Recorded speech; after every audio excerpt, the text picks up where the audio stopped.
Bonjour, bonsoir à toutes et à tous. Bonne arrivée donc dans notre émission sur les traces de Joseph. Aujourd'hui, nous venons suite et fin donc de ce problématique. Pourquoi la pauvreté dans l'église du Dieu vivant? Ce sujet qu'on a débuté depuis le dimanche dernier, que nous avons planté le décor. Aujourd'hui, nous venons suite et fin avec donc notre invité du jour qui est Monsieur Rodriguez Mokassa, cofondateur du réseau Recap. Ensemble avec lui, nous allons boucler ce sujet. Nous espérons, nous osons croire qu'aujourd'hui, nous allons trouver les réponses à propos donc de ce sujet. Monsieur Rodriguez, bonjour. Bonjour. J'espère que vous allez très bien et soyez les bienvenus encore pour la deuxième fois sur le plateau de notre émission sur les traces de Joseph. Merci, c'est à la fois un plaisir et un privilège d'être invité sur ce plateau une seconde fois. Merci. Et donc nous allons prier, question de rendre grâce à notre Seigneur, le Seigneur Jésus-Christ. Prions le Seigneur. Père, nous te disons merci pour ce moment que tu nous as accordé. Nous sommes là avec ton serviteur, question de pouvoir trouver des solutions à propos de ce sujet que nous sommes en train de débattre depuis le dimanche dernier. Aujourd'hui, nous venons pour boucler avec ce sujet. Permets à ton serviteur de déverser tout ce que tu as mis en lui afin d'éclairer le peuple de Dieu.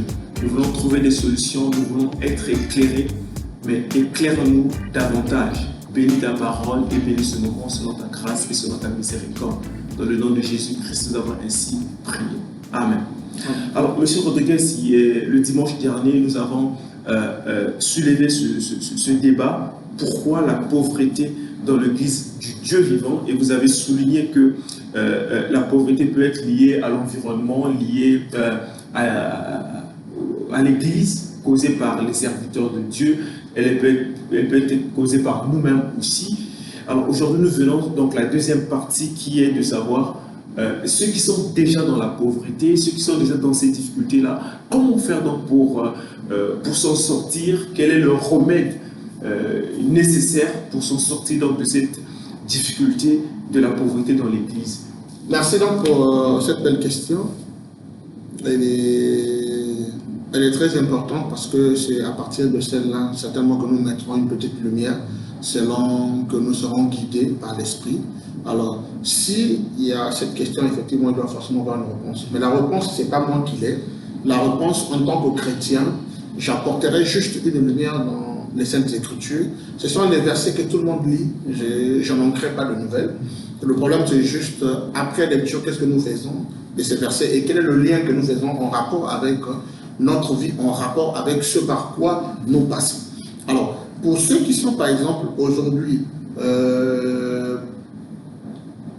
en pleine pauvreté, parce que c'est des mots que le chrétien se réserve souvent de présenter, alors qu'au sein du corps local de Christ, il y a bel et bien la pauvreté qui est en train de frapper de plein fouet les croyants. Je ne vous arrête pas, j'espère qu'il faut qu'on rappelle que là, nous ne parlons pas seulement de la pauvreté financière, parce que les gens, quand on parle de mot pauvreté, on a trait à regarder seulement l'argent. Et la pauvreté elle peut être aussi intellectuelle ou je ne sais pas. Exactement. La pauvreté prend plusieurs connotations. Ça dépend du sens d'application. Déjà, quand on parle de pauvreté, c'est de façon globale. Et donc, nous avons malheureusement ceux-là qui sont pauvres de façon globale, c'est-à-dire de l'intérieur à l'extérieur. Alors, il faut d'abord expliquer simplement, lorsque nous parlons souvent de la pauvreté, elle revêt le caractère intérieur. Et c'est ce qui est à l'intérieur de nous qui se manifeste à l'extérieur. Et la seule façon de savoir si une personne est pauvre ou non de par son intérieur, il suffit de voir simplement son extérieur. Parce que l'extérieur de chacun de nous est un miroir qui reflète notre intérieur. Étant donné que nous ne pouvons jamais ouvrir une personne parce que c'est déjà emboîter un crime, à moins que vous soyez un médecin, pour vouloir sauver une vie, mais vous ne pouvez pas, même le médecin le plus intelligent du monde n'a pas encore trouvé une possibilité d'ouvrir le corps humain et commencer à passer par une sorte de checking chaque organe pour comprendre l'homme de l'intérieur. Vous ne trouverez pas ça. Donc, c'est quelque chose de spirituel, quelque chose de mondial qui conditionne en fait notre existence, qui conditionne notre extérieur. Et donc, ceux qui pensent que lorsque nous parlons de la pauvreté, nous traitons juste des questions financières, eh bien, ça prouve simplement que cette personne-là a une croyance qui est bien fixée ce que nous appelons une croyance limitante. Alors, donc, du coup, c'est un message pour dire à ces personnes que la pauvreté ici est abordée de façon générale. Mais moi, aujourd'hui, j'aimerais prendre une particularité de parler de la pauvreté matérielle et financière. Une fois de plus, je sais que ce sont des sujets que les gens n'aiment pas aborder, surtout dans le milieu chrétien, je le répète, alors que la Sainte Bible nous dit, c'est quelque chose que j'aime bien faire référence à un verset, qui dit que la foi vient de ce que nous entendons. Et ce que nous entendons vient de la parole de Dieu. Et lorsque nous parlons de la pauvreté ici, cette pauvreté dont nous abordons ne vient pas d'un livre quelconque, ça parle de la Bible. Et c'est la Bible même qui parle de la pauvreté. Alors, je tiens à rappeler cette chose-là qui est devenue pour moi comme une récitation, c'est que la Bible traite plusieurs fois, à des nombres incalculables, les sujets des finances et des possessions. Le Dieu qui est très puissant, qui est le tout en tout, qui dit dans sa parole que tout a été créé par lui et pour lui. J'ai pris récemment un exemple qui parlait d'un fils de roi, qui est donc un prince. Quel est ce prince qui, à son père aux commandes d'une nation ou d'un royaume, pourrait accepter de se priver des privilèges auxquels jouit son père, pourrait accepter de se priver de tout ce qui lui revient de droit? Malheureusement, c'est ce que nous regardons et constatons de façon triste et souciante dans le corps local de Christ. Et le malheur, c'est parce que les gens ne veulent pas en parler. Les gens ont développé une sorte de scepticisme.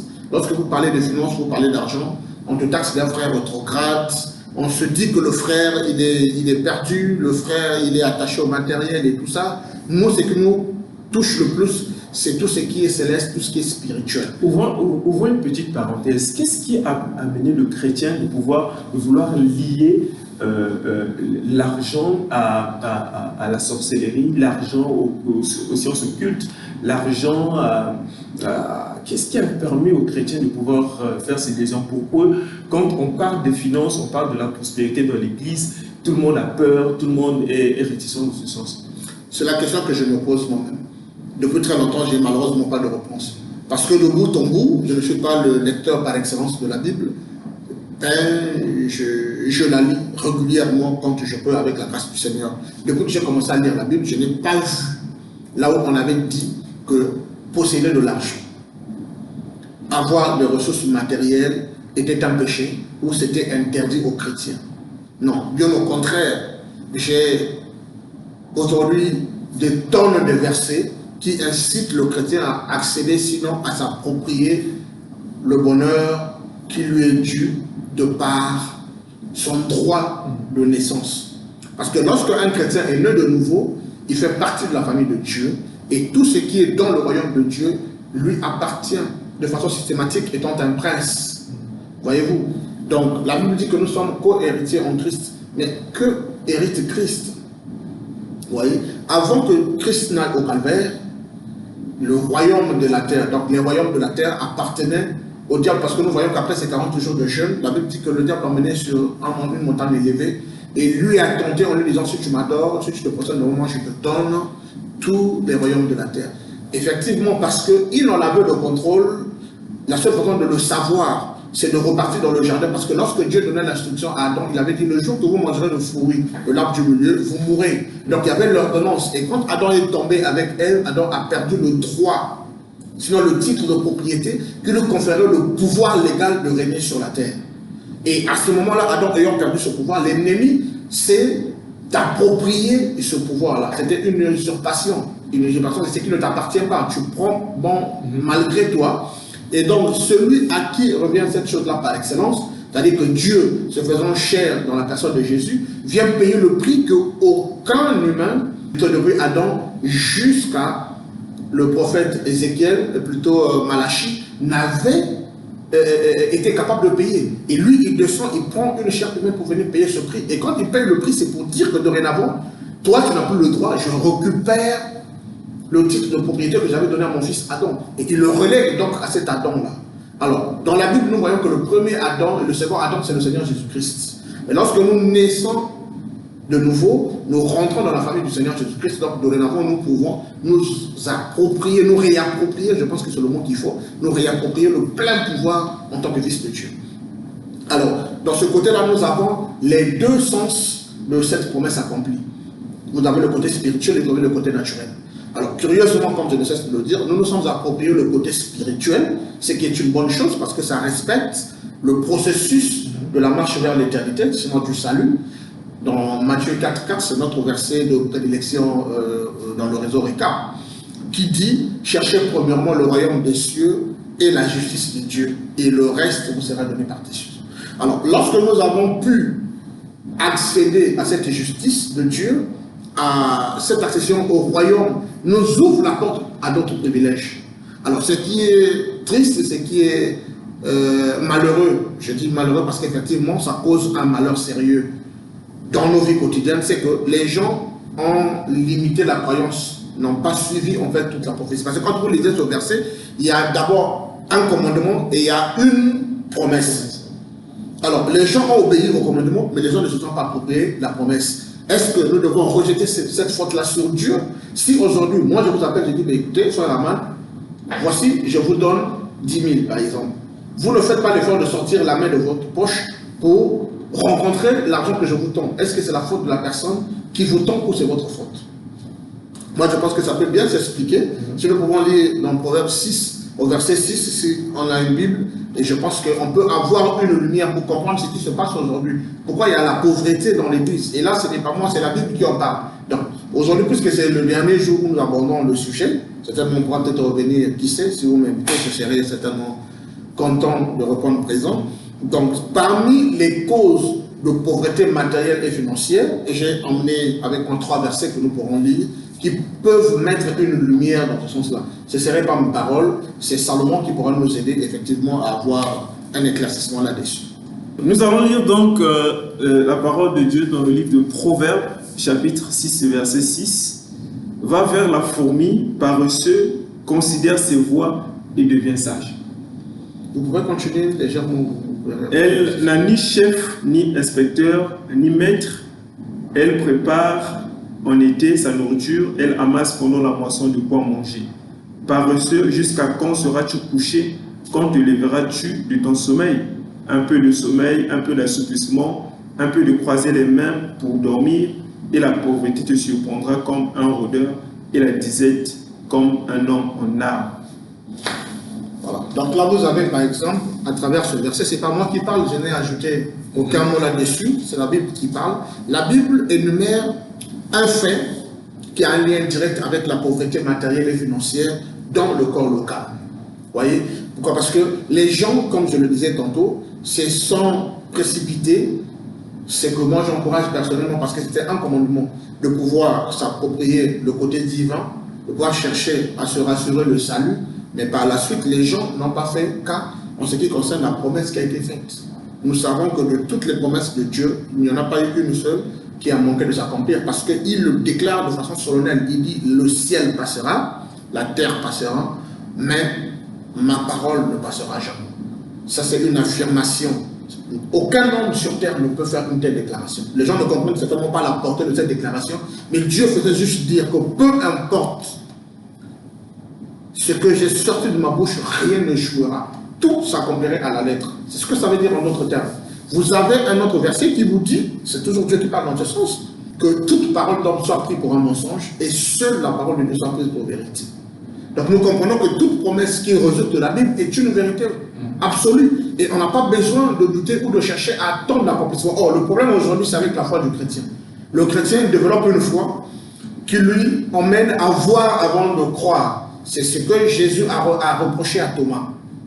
N'est-ce pas? Et beaucoup de Thomas aujourd'hui remplissent les églises. Pourquoi? Parce qu'eux veulent voir le miracle avant de croire. Alors que la Bible dit clairement qu'au temps de la fin, j'espère que les gens conviendront que nous sommes au temps de la fin. La Bible donne un conseil, donne une démarche. Il dit au temps de la fin, les gens vivront par la foi.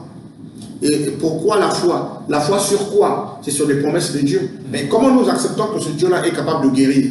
Ce Dieu est capable de donner les enfants, ce Dieu est capable de nous donner le salut. La chose la plus précieuse, mais ce Dieu est incapable de prendre soin de toi, de te donner ce que tu veux. S'il faut aligner les versets, s'il y en a certainement plein, et on ne pourra certainement pas terminer la journée, on peut prendre des semaines pour aligner que les versets que Dieu a prévus dans les Écritures nous garantissons combien de fois les bénédictions sont disponibles. Et par rapport à ce verset, ou bien ces versets que nous venons de lire, quelle est donc la marche à suivre pour que la pauvreté puisse quitter l'Église? C'est d'abord une question de prise de conscience. C'est une question de prise de conscience. Les gens doivent savoir de quoi ils sont victimes. Ça, c'est un élément que j'ai cité. On peut lire dans Proverbe 24, à partir du verset 3. On a une petite idée là-bas. Et nous lirons également sur Ecclésiaste. Ecclésiaste 9. Nous allons lire Proverbe chapitre 24. À partir du verset 3. À partir du verset 3. C'est par la sagesse qu'une maison s'élève et par l'intelligence qu'elle s'affirme. Nous comprenons que la sagesse fait défaut également dans le milieu du corps local de Christ. Parce que la sagesse, c'est l'élément qui pilote en fait l'intelligence du chrétien.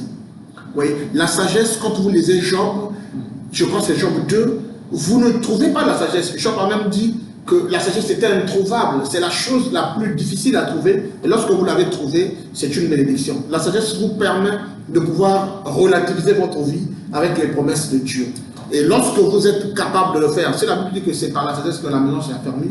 La maison, c'est toute œuvre que vous bâtissez dans votre vie, qui ne peut s'affermir que par la sagesse et l'intelligence. Et l'intelligence qui se renouvelle, on la trouve dans la Bible.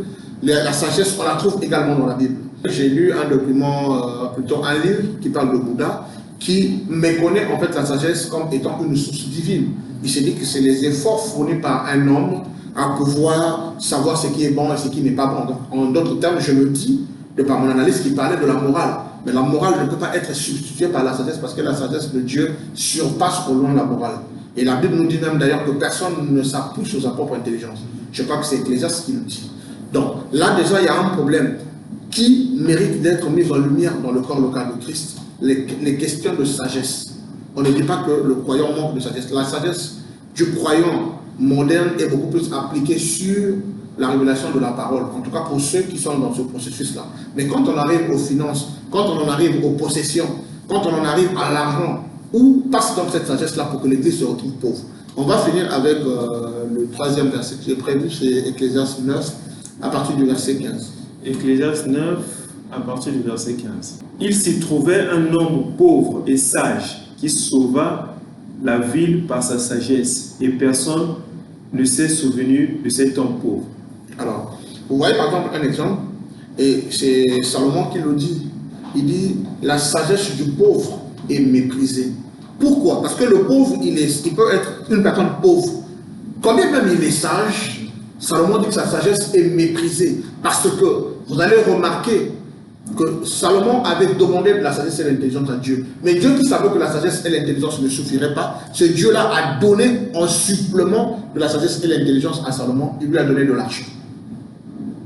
Mais est-ce qu'aujourd'hui posséder la sagesse simple suffira? Avoir l'intelligence simple suffira pour que vous puissiez entrer dans le plein potentiel de votre vie? Je ne pense pas. Sinon Dieu n'aurait pas donné de l'argent à Salomon. Le problème à l'église, c'est qu'on n'aime pas parler d'argent, alors que tous les jours nous nous réveillons à 5h, à 6h du matin, nous remplissons les rues et les avenues de la ville pour aller chercher de l'argent. Les gens ne veulent pas arriver que si tout le monde peut sortir le matin, c'est parce qu'il aime le patron, c'est parce qu'il aime son travail. Personne ne le fait par amour de son patron, personne ne le fait parce qu'il ne veut pas s'ennuyer. Tout le monde, je te le dis avec les mots les plus simples, tout le monde est à la course d'argent parce que c'est le seul élément qui nous apporte le bien-être matériel et physique. Et Jésus même, qui est notre maître, a reconnu l'argent comme étant un maître qu'il a pu élever à son niveau. Il dit, une personne ne peut pas servir deux maîtres. Lui, il se taille une partie en tant que maître. Il dit, il ne peut pas servir le deuxième maître qu'il parle. Il parle de maman. Mais maman, c'est le système financier de ce monde. Il parlait de l'argent. Les gens ne comprennent pas pourquoi on parle de maman. Maman, ce n'est pas le diable. Maman, c'est l'argent. Parce que la seule chose qui peut facilement corrompre l'esprit d'un homme, c'est l'argent. La seule chose qui se lève en compétition dans le corps d'un homme pour vouloir supplanter Dieu dans la vie d'un chrétien, c'est effectivement de l'argent. Voilà pourquoi les chrétiens ne veulent pas aller là-bas, puisqu'ils veulent atteindre déjà les dimensions spirituelles nécessaires pour aller au ciel. Et donc ils ne veulent pas aller rentrer dans l'histoire d'argent qui seul ne pas vouloir être souillé ou... D'accord, si on peut aller dans ce base-là, moi je vous comprendre, il n'y a pas de problème. Maintenant, on reste dans la Bible. On va regarder et lire qu'est-ce que Corinthiens 8, au verset 9 nous dit. Moi je ne fais pas de commentaire, il y a des chrétiens qui ont cette position, mais lisons 2 Corinthiens 9, 9, à partir du verset 8. à partir du verset 8. Il est écrit: et Dieu peut vous combler de toutes sortes de grâces, afin que possédant toujours en toutes choses de quoi satisfaire à tous vos besoins, vous ayez encore en abondance pour toute bonne œuvre. Bon, moi je ne sais pas s'il faut que je fasse le commentaire de ce verset-là.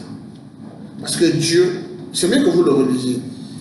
Dieu peut vous combler de toutes sortes de grâces, afin que possédant toujours en toutes choses de quoi satisfaire à tous vos besoins. Afin que possédant toujours En toutes choses. en toutes choses de quoi satisfaire vos besoins. Est-ce qu'on a dit afin de posséder l'esprit seulement pour satisfaire votre côté spirituel? Toutes choses pour satisfaire tous vos besoins. Et tous nos besoins, nous avons le vécu, nous avons le manger, nous avons le bien-être, nous avons dans ça la voiture qui te convient, nous avons dans ça la maison qui te convient, nous avons dans ça le travail qui te convient, nous avons dans ça le mariage qui te convient, nous avons dans ça la bonne santé, nous avons dans ça la libéralité, nous avons dans ça autant de choses. On dit toutes choses, n'est-ce pas? Alors, ça ce n'est pas moi qui parle. Si on pense que le chrétien lambda se dit que la meilleure position pour lui c'est le ciel, mais d'accord, il n'y a pas de problème, on ne les oblige pas, ils peuvent attendre le ciel tout en étant pauvres sur la terre, parce qu'ils trouveront leur part là-bas. Mais j'informe à ces chrétiens-là que là-bas, il n'y aura pas de voiture. J'informe aussi à ces chrétiens que là-bas, il n'y aura pas de belles maisons. Là-bas, il n'y aura pas la clim. Là-bas, il n'y aura pas tout ce qui peut nous faire plaisir sur la terre. Nous sommes ici pour préparer l'éternité, mais cependant, Dieu a mis autour de nous tous les accessoires nécessaires pour que nous ne puissions pas être dans le monde, que nous puissions préparer notre éternité dans la joie, la paix et le bonheur. Qu'est-ce qu'il faut faire maintenant pour sortir de la pauvreté? Est-ce qu'il faut beaucoup prier? C'est pas la Est-ce qu'il faut prière. beaucoup lire la Bible? C'est pas la prière, c'est une question, comme je l'ai dit, de prise de conscience et de révélation. Parce qu'il faut comprendre ce que Dieu a fait pour vous. Comprendre les Écritures et avoir cette capacité-là de reconnaître que nous ne devons pas seulement nous limiter sur la spiritualité, mais qu'il y a un côté matériel et physique. Qu'ils apprennent à parler le langage argent. Donc la première des choses, c'est qu'on doit apprendre à parler le langage. Mais il faut apprendre à parler le langage argent. Faisons comment? Mais en faisant comment? Il faut d'abord reconnaître que Dieu veut que nous soyons travailleurs. Dieu veut que nous créions des entreprises. Parce que c'est la seule manière jusqu'aujourd'hui que nous permet de gagner de l'argent. Si vous ne vendez pas un service, vous ne travaillez pas quelque part, ben, est-ce que quelqu'un peut être étonné de la pauvreté? Et pourtant, nous avons des diplômés qui sont là, qui ne trouvent pas de boulot. Ben, ils ne trouvent pas le boulot, oui, après, qu'est-ce qu'il faut faire? La Bible n'a pas dit quelque part que vous devez travailler pour quelqu'un. La Bible parle de la création des entreprises. Et l'entreprise, ce n'est pas forcément avoir une entreprise avec 1000 personnes. Tu peux créer une entreprise personnelle. Ça s'appelle des établissements. Voilà. Donc une entreprise personnelle, c'est une entreprise. Et les gens vont te dire, mais je n'ai pas d'argent pour créer l'entreprise. Il faut demander à cette personne-là, si on te donnait l'argent, tu auras quel projet à réaliser? L'argent ne vient pas avant le projet, mais c'est le projet qui vient avant l'argent.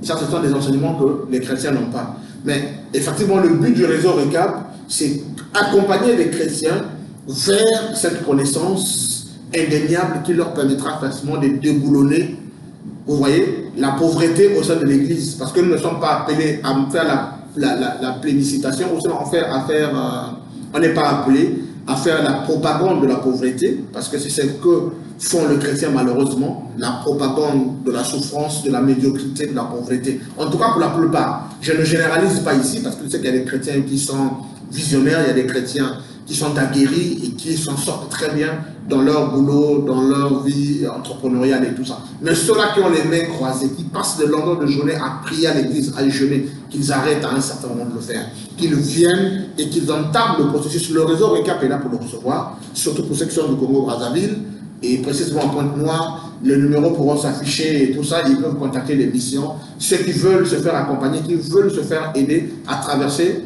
ce cycle d'assistanat, pour ceux qui sont par exemple diplômés sur l'emploi, que ce soit des serviteurs de Dieu, qui veulent apporter un souffle nouveau, qui veulent voir une sorte de décollage, n'est-ce pas, du plein potentiel des croyants dans leurs églises. Nous pouvons travailler avec eux, nous n'avons pas de barrières, nos portes sont largement ouvertes. Est-ce que, je ne vous arrête pas, est-ce qu'on ne va pas presser les choses, parce qu'il est dit dans la Bible que chaque chose a son temps? Est-ce qu'il peut arriver que le temps de Dieu n'est pas encore arrivé pour que les enfants de Dieu puissent émerger, pour que... Moi je dis non, je dis simplement non, parce qu'en réalité Dieu nous attend, Dieu est toujours prêt. C'est nous qui ne sommes souvent pas prêts.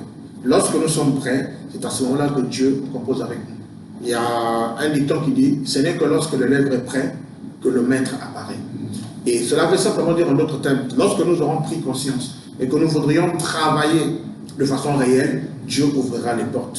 Parce qu'il en a promis. Nous pouvons lire dans Deutéronome 28 au verset 8. Lisons Deutéronome 28 au verset 8. Il est dit, l'Éternel ordonnera à la bénédiction d'être avec toi dans tes greniers et dans toutes tes entreprises. Il te bénira dans le même pays que l'Éternel ton Dieu te donne. Bon, alors, vous voyez que les promesses sont disponibles. Alors, est-ce que c'est Dieu qui nous attend ou c'est nous qui attendons que Dieu agisse alors qu'il a déjà agi?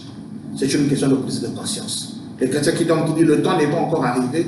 Dieu, en fait, il dit jusqu'à quand? Parce que nous avons lu tout de suite là, ça devait être dans Proverbe 6, au verset 6, où il blâme le chrétien pour dire paresseux.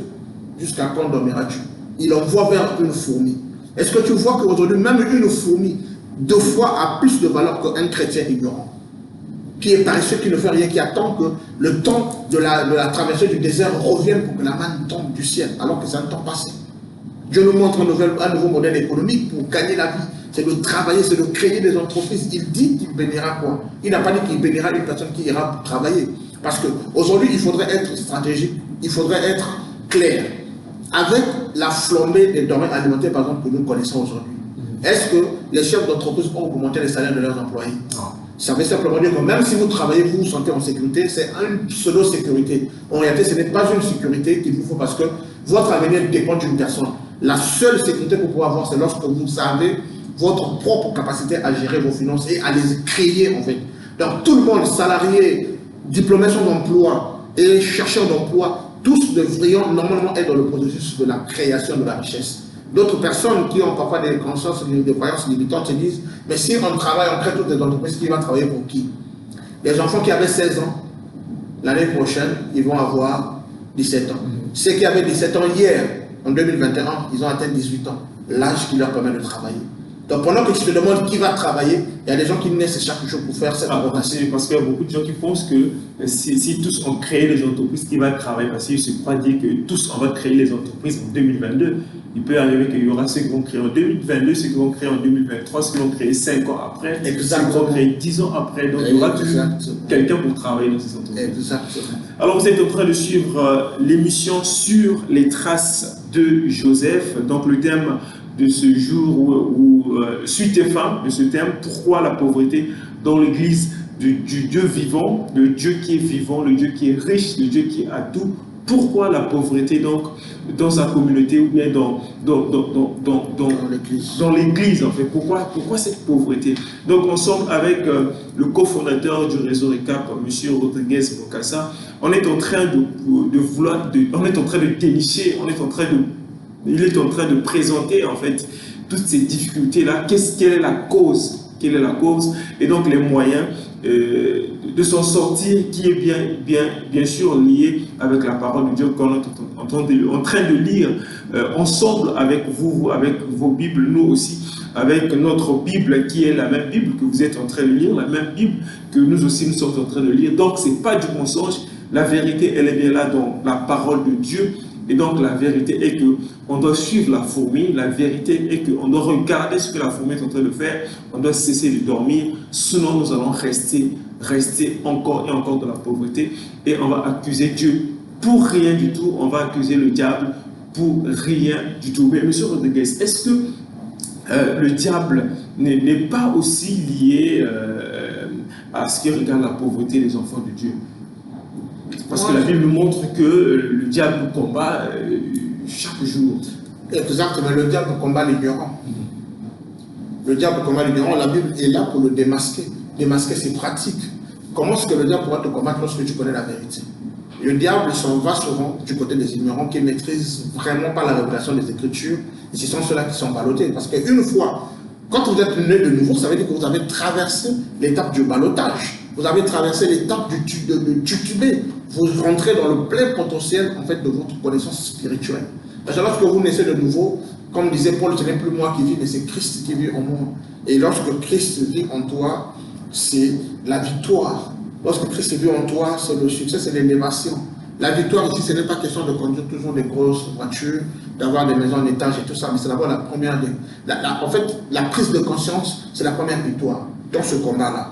Vous voyez que Dieu nous envoie vers une fourmi, c'est-à-dire qu'il prend quelque chose qui est inférieur, il dit aujourd'hui tu es plus bas que cette chose-là. Donc s'élever au moins au niveau de la fourmi serait déjà là une victoire. Parce qu'il dit sinon, la misère, il parle de la misère, il parle de la pauvreté. Ce n'était pas quelque chose de mental, c'est quelque chose de réel qui te surprend. La Bible parle de l'indigence. L'indigence également fait allusion à ce manque, fait allusion au fait que nous sommes dépourvus de ce que nous aimerions avoir.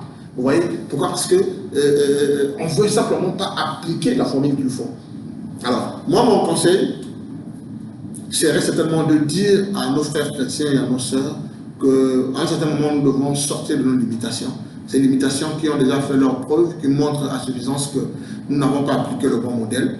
Sinon, nous avons appliqué le modèle en partie, parce que ce n'est pas le 100% parole qui a été appliqué. Et lorsque vous forcez une formule, parce que moi je me dis que la parole de Dieu est comme les mathématiques. Lorsque vous forcez une formule, tout le reste de l'opération est fausse. Donc du coup, lorsque vous prenez une partie de la parole de Dieu et que vous en abandonnez une autre, vous allez subir en fait les conséquences de ce choix que vous avez eu à faire. Donc à ce moment-là, ils ne sont pas surpris de la pauvreté qu'il est mis aujourd'hui. Moi, je ne pense pas que ce serait honorer Dieu d'avoir l'espérance spirituelle aguerrie et être pauvre sur le plan matériel. Moi, je ne pense pas que ce soit la volonté de Dieu. Sinon, il n'aurait pas mis toutes ces choses-là à notre disposition. Il n'aurait pas fait ces grandes déclarations telles que Deutéronome 28, verset 8. Il dit « J'en donnerai à la bénédiction de t'accompagner ». Mais pourquoi? S'il voulait nous voir pauvres, pourquoi va-t-il ordonner à la bénédiction de nous accompagner? Et pourquoi est-ce qu'il leur donne à la bénédiction d'être notre partage? C'est parce que cela lui appartient.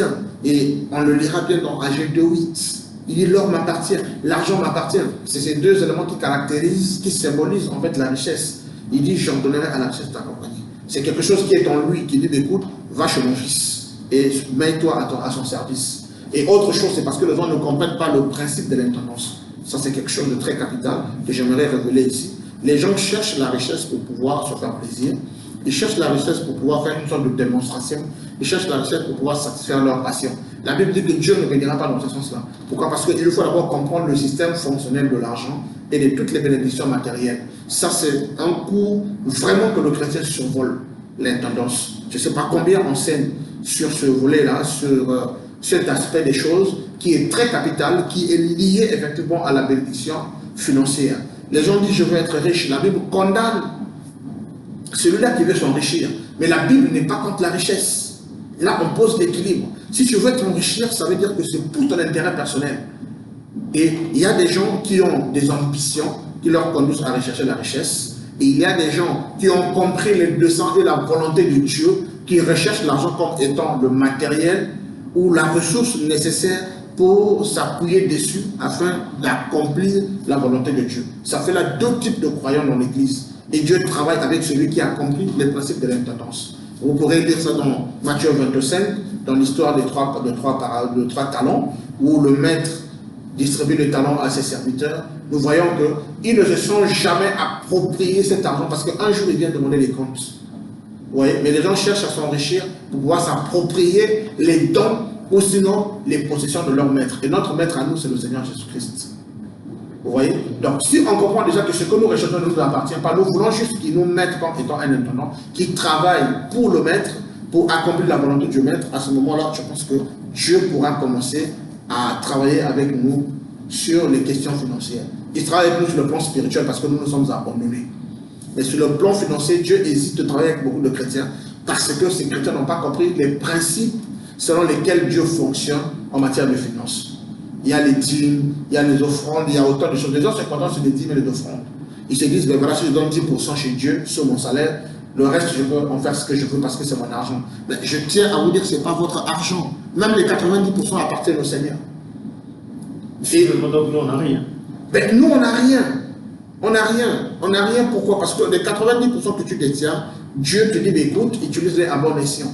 Tu peux dire, Seigneur, écoute, je dois manger tous les jours, donc je prends un peu pour me nourrir, je prends un peu pour payer le loyer, un peu pour scolariser les enfants, un peu pour me vêtir. Mais quand vous prenez cet argent et que vous poussez et que vous soumettez à vos plaisirs divins de passion, ce que la Bible condamne d'ailleurs, ben, vous faites mauvaise usage de ces ressources précieuses que Dieu a mis entre vos mains.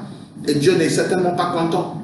Qu'est-ce qu'il va faire? C'est ôter ces ressources de vos mains pour qu'il les mette entre les mains d'une personne qui a compris le principe de fonctionnement. Et l'argent, je voudrais mentionner un élément, n'est pas donné à un individu, surtout aux chrétiens, pour pouvoir être dépensé. L'argent est une ressource que Dieu met entre tes mains pour que tu le fructifies, parce que Dieu est dans le processus ou dans la procédure de la multiplication. Vous voyez, même de façon naturelle, c'est que Dieu a disposé. Lorsque vous prenez un grain de maïs, vous l'ensemencez, plus tard, lorsque vous vivez, vous ne trouverez pas qu'un seul grain. Ça veut dire que Dieu est dans le principe de la multiplication. Et le chrétien devait apprendre le temps. Ça, on n'ira pas chercher ça à gauche et à droite, nous en avons dans l'évangile de Christ.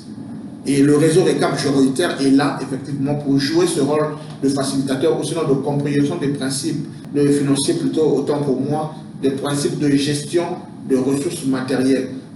Donc, pour spécifier les prérogatives du réseau RECAP, le réseau RECAP joue un premier rôle de l'information en ce qui concerne le système de fonctionnement de Dieu et le croyant en matière de finances et de ressources. 2, dans la formation sur ce qui est de comment créer effectivement de manière réelle cette richesse. Donc voilà plus ou moins les prérogatives de RECAP. Merci beaucoup, Monsieur Rodriguez. Nous avons reçu les réponses qu'il faut par rapport à ce sujet qui est donc pourquoi la pauvreté dans l'Église. Et je pense qu'avec ces versets que nous avons reçus aujourd'hui, on n'est pas moins, on est éclairé, et donc on peut s'engager maintenant là afin de s'en sortir dans toutes ces difficultés que nous sommes en train de rencontrer au quotidien dans l'Église. Alors l'Église n'est pas pauvre, c'est nous on est en train de créer la pauvreté. Voilà, créer la pauvreté, créer la mauvaise gestion dans l'Église, et c'est ce qui est en train d'appauvrir en fait l'Église. Et donc sortons, la Bible nous dit, sortons, Dieu est en train de nous blâmer même, il nous demande d'aller voir la fourmi, d'aller copier la fourmi. C'est une humiliation. C'est une humiliation. C'est une humiliation. À 100%, Dieu veut que nous puissions aller voir la fourmi. Et donc chacun de nous, on vous donne cet exercice. Hein, si après avoir suivi cette émission, nous vous donnons cet exercice. Allez-y regarder la fourmi. Comment est-ce que les fourmis travaillent? Hein, filmez ça, filmez même avec vous-même et renvoyez-nous cette vidéo même de 30 secondes. On va essayer de voir aussi. Je voudrais ajouter quelque chose, puisque tu le vois vers la fourmi. Ils vont se dire, mais où est-ce qu'on va trouver la fourmi? Prenez juste du sucre, voilà. Mouillez le sucre dans un coin de la maison. Faites-en l'expérience. Mouillez le sucre, mettez ça dans un coin de la maison et vous verrez le processus. Comment est-ce qu'ils font? Comment ils vont faire pour déplacer le sucre, pour l'emmener dans leur grenier? Est-ce que c'est un individu? Vous verrez bien que c'est la collectivité. C'est beaucoup de fourmis qui viendront. Un seul ne viendra pas. C'est un réseau. C'est un réseau. Et donc les chrétiens également doivent se mettre en réseau pour travailler, pour faire en sorte qu'ils atteignent des grands objectifs. Sinon, ils ne pourront certainement pas s'en sortir. Et moi, je pense que c'est une expérience qui paraît assez bête, assez folle, mais qui peut enseigner une personne qui a un bon sens, qui a la capacité de comprendre de par l'expérience de la nature. Parce que la Bible même dit, est-ce que la Bible ne vous enseigne pas? La seule manière de comprendre ce que Dieu fait, c'est de regarder la nature, et cela pourra assez nous enseigner. Nous sommes à la fin de notre moment. C'est vrai que on ne peut pas tout parler, on ne peut pas tout boucler en moins d'une heure du temps, mais progressivement, dans cette émission, nous aurons des thèmes inédits, des thèmes qui vont vous transformer, des thèmes qui vont vous amener à la transformation, à l'information et à la formation. Restez sur ce côté, surtout n'oubliez pas, après avoir suivi la vidéo, de vous abonner, de liker, de partager, surtout n'oublie pas de t'abonner, d'activer la cloche de notification afin de ne rien rater dans l'émission sur les traces de Joseph. Surtout de suivre les programmes donc, du réseau RECAP. C'était donc l'émission sur les traces de Joseph présentée par votre frère Aman Marcel Longo. Nous avons reçu ce soir pour la deuxième fois aujourd'hui M. Rodriguez, qui est donc le cofondateur du réseau RECAP. Avant donc de boucler notre émission, nous allons donc accorder à M. Rodriguez quelques poussières de secondes, s'il faut, question de pouvoir dire son mot de fin. Ok, merci. Merci pour, déjà pour cette belle émission et pour l'invitation. Alors, moi, je voudrais juste lancer un appel. C'est pour dire que la nature a horreur du vide. Si aujourd'hui nous avons été assez sous-informés sur ce qui concerne les questions liées à la pauvreté au sein de l'Église, c'est certainement parce que nous n'avons pas eu de plateforme, nous n'avons pas eu de repères pour pouvoir en parler. Et le réseau RECAP n'est pas la création d'une nouvelle secte ou d'une nouvelle religion. C'est un groupe de chrétiens, entrepreneurs et professionnels, c'est-à-dire des salariés et autres, de porteurs de projets, des personnes qui méritent s'en sortir, non pas pour leur propre gloire, mais pour la gloire de Dieu, qui se réunissent et qui partagent des expériences, qui partagent effectivement une expertise donnée, afin de pouvoir permettre que le corps local de Christ s'appuie sur ce réseau, qui est un réseau hors pair, qui est un bijou pour les enfants de Dieu, de pouvoir effectivement trouver gain de cause en ce qui concerne les informations cachées, bon, peut-être pas cachées dans la Bible, mais souvent négligées de la Bible sur ce qui est les enseignements liés à la finance, liés à la création de la richesse, liés aux bénédictions matérielles et financières. Allez lire AG 2 au verset 8, vous comprendrez que c'est de notre droit en tant que co-héritiers en Jésus-Christ de nous approprier toutes les bénédictions que Dieu nous promet. Alors là, je voudrais juste rappeler ce que nous avons vu tout à l'heure avec le présentateur, c'est dans le Deutéronome 28 au verset 8. Vous pouvez lire tout le chapitre. Vous comprendrez qu'il y a des promesses que nous ne nous sommes pas appropriées et ces promesses-là sont conditionnées avec notre obéissance à la parole de Dieu. Donc, nous savons faire l'équilibre. On ne vous demande pas seulement de chercher à vous enrichir, mais plutôt, une fois que vous avez traversé le cap de la nouvelle naissance, vous êtes en harmonie avec le Seigneur, vous êtes baptisé du Saint-Esprit, vous êtes dans le droit. C'est dans votre droit de pouvoir vous approprier tout ce qui reste. Et dans Matthieu 4.4, vous avez ce droit-là, vous avez cette promesse. Il est temps aux chrétiens de rentrer dans le plein potentiel de cette promesse-là, qui nous dit le reste vous sera donné par-dessus. Le reste n'a pas été limité, n'est-ce pas? C'est tout ce que vous rêvez qui peut être utile pour l'avancement du royaume de Dieu. Voilà donc le dernier mot que j'avais à partager avec le réseau. Donc le réseau, je rappelle que c'est RECAP, et je vous invite massivement en suivant cette chaîne, en suivant cette émission, d'être scotché, de partager, de parler autour de vous, dans votre milieu d'église. Faites appel à des chrétiens, à des frères, donnez-leur le lien, envoyez-leur le lien pour qu'ils s'abonnent, et je pense que ce serait une bonne chose. Dieu vous bénira pour cet acte.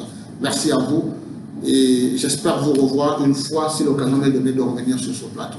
Merci beaucoup à vous tous. Mais nous disons aussi merci à notre réalisateur, celui qui est toujours de l'autre côté donc de la caméra de cette émission, lui qui assure donc la réalisation et le visuel et le son de cette émission. Lui, c'est donc notre frère Chris. Coucou, nous lui disons merci. Merci donc à M. Rodriguez.